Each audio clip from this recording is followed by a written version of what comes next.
poslova. Taj zakon trebao donijeti pozitivne promjene studentima, no Sabor nikako da ga izglasa.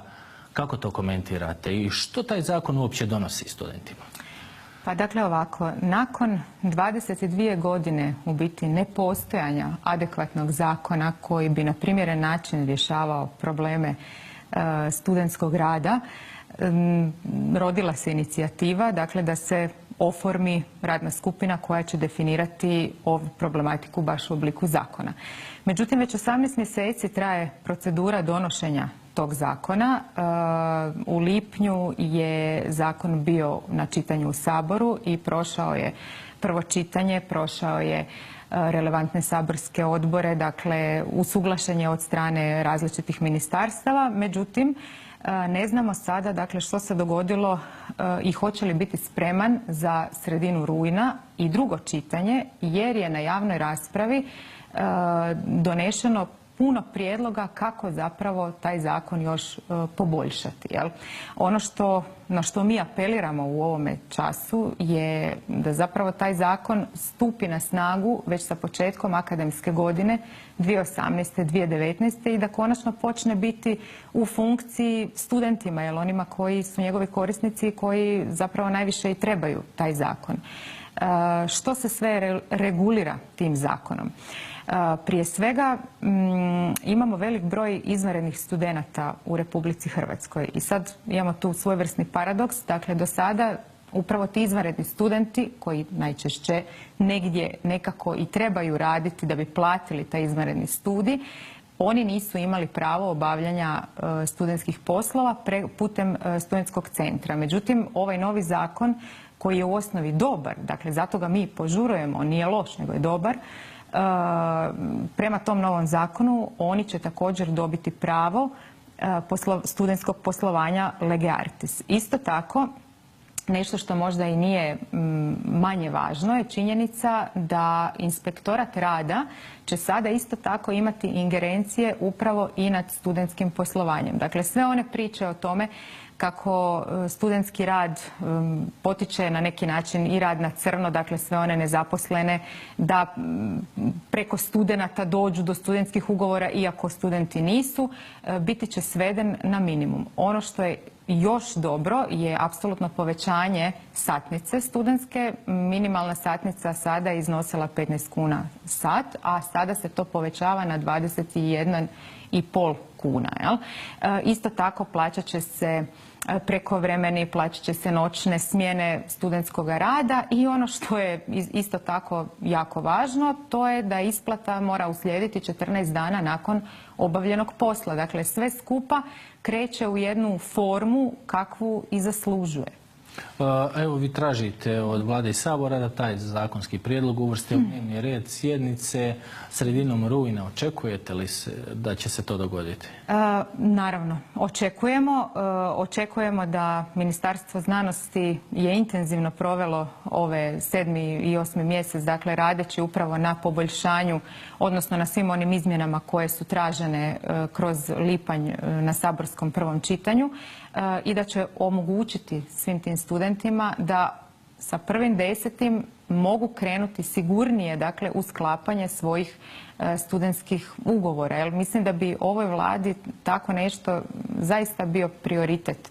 Ako već trebaju najaviti početak svog saborskog djelovanja i svoju saborsku godinu, mislim da je ovo najljepši način da započnu sa svojim radom. Koliko je uopće važno studentima omogućiti da rade, odnosno da za svoj rad budu pošteno plaćeni, jer znamo da u današnjim uvjetima mnoge obitelji krpaju jedva kraj s krajem? Tako je. Veliko je siromaštvo u hrvatskim obiteljima. Statistike što se tiče visokoobrazovanog stanovništva su potpuno poražavajuće. Dakle, kad pogledate koliko mi nepismenog stanovništva imamo, a gdje na to nekakvih 6% visoko obrazovanih je zapravo vrlo loš prosjek. Ono što mi trebamo svakako poticati naše đake, naše srednjoškolce da upisuju fakultete, da kreću u sustav visokog obrazovanja. Ovaj zakon i studentski posao je jedna od poticajnih mjera zapravo da mi dobijemo što više visokoobrazovnog stanovništva i na kraju krajeva tu nekakvu buduću intelektualnu elitu koja bi trebala upravljati državom, ali prije svega znanjem. Jel? Isto tako velik dio studenata dolazi iz ruralnih područja, dolaze u velike gradove, nemaju financijsku mogućnost financirati i smještaj i prehranu i sve ono što studentski život nosi sami i upravo zato je bitan taj studentski rad. Zato i inzistiramo na 1.10. jer tada počinje akademska godina i tada svi ti silni studenti dolaze u velike studentske centre, u velike gradove i zapravo počinju sa svojim studentskim životom. Jel? I jedan dio, ako si mogu financirati sami, ako već imaju želju za tim, što je u današnje vrijeme već jako velika stvar, država im to svakako treba omogućiti. Nadamo se da će omogućiti. Kako komentirate činjenicu da se zadnjih mjeseci svi busaju u prsa o demografiji, o egzodusu mladih iz Hrvatske, a zakazuju na ovako jednostavnim stvarima? Da, to je jedan paradoks našega društva i rekla bih propust naše politike. Imamo konkretnu mjeru. Dakle, imamo pripremljen zakon koji je de facto gotov. Ono što svakako još treba napomenuti, kad se zakon donese, onda kreće rok od nekakvih 60 dana u kojem Ministarstvo znanosti treba donijeti još niz podakata, odnosno pravilnika koji će dodatno regulirati taj zakon. Dakle, 1.10. i onako ne bi bio formalno pravni rok kada taj zakon može zaživjeti. On će biti donešen, ali on neće moći u formalno pravnom smislu živjeti. Dakle, to je procedura koja dodatno opterećuje cijeli ovaj sustav i sad u tome svemu gdje imate gotov proizvod, dakle ne treba vam nikakav hit paket mjera, ne trebate izmišljati ni povećanje ni smanjenje PDV-a ni ne znam ni ja što, dakle imate nešto što će potaknuti mlade da ostanu tu gdje jesu, zapravo zavlačite sa tim zakonom, a imate gotovu stvar u rukama. Jel? To je nešto na čemu ova vlada može steći samo pozitivne poene, nikako negativne. Jel? Evo, pričamo sad o ovoj vladi, a što mislite, komentirate, kako uopće to komentirate stav aktualne, ali bivše vlasti prema obrazovanju? Ne možemo baš reći da je bajno. Pa da, ja volim reći kako je obrazovanje ključ svega, dakle od tuda sve kreće. S time što bih tu spomenula i odgojno-obrazovne institucije poput vrtića, jel? Jednostavno tu se formiraju djeca, pa onda i mladi ljudi, a putem njih i društvo kakvo želimo. Nažalost, mislim da smo zadnjih 20 godina mi u jednom procesu jednog velikog eksperimenta. Jer u jednom času bile su vrlo popularne te nekakve neoliberalne ideje odgoja kada je djeci bilo pušteno da rade što žele bez nekakvog ciljanog vodstva. Onda se nakon 20 godina shvatilo u pedagoškim jedinicama da to baš i nije poželjno i da to i nije dobro. Onda dolazimo recimo do problema koji se zove kurikulum u hrvatskim školama, a s druge strane trebamo istaknuti da mi imamo naše heroje, to su hrvatski učitelji, nastavnici i profesori koji obrazuju dobar kadar jer naši radnici su cijenjeni svugdje u svijetu. Dakle, ne možemo reći da im ne dajemo dovoljno i adekvatno znanje.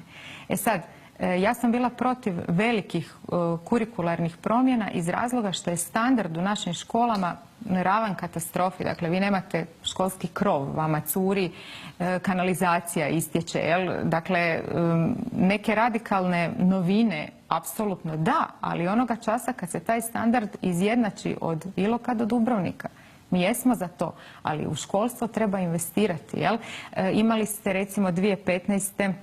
situaciju ministar Mornar i ukidanje Oskara znanja. Jel? Navodno je to bilo preskup projekt, međutim kada izračunate neki ekvivalent, to su bili troškovi recimo AZVO-a za tu godinu za mobilne usluge. Jel? To su bile, dakle, taj fond financijski nagrada je bio ekvivalentan. Tako da ne možemo nikako govoriti da je znanje skupo i da ono zato ne zaslužuje jednu temeljitu investiciju. I evo samo za kraj moramo se osvrnuti na još jednu aktualnost. Trebali biste početi predavati na hrvatskim studijima, no nekim medijima ste trn u oku, pišu o tome u negativnom smislu. Zašto? Da, pa ja moram reći, ja radim na hrvatskim studijima već 15 godina, skoro toliko i predajem tamo. Dakle, ovo nije sad nikakva novina. Međutim, ono što je zastrašujuće, s obzirom da je glavni komentator moga dijela i moje profesije bio moj kolega, profesor Hrvoje Klasić sa Filozofskog fakulteta, koji jako dobro zna razliku između nositelja kolegija i izvoditelja kolegija.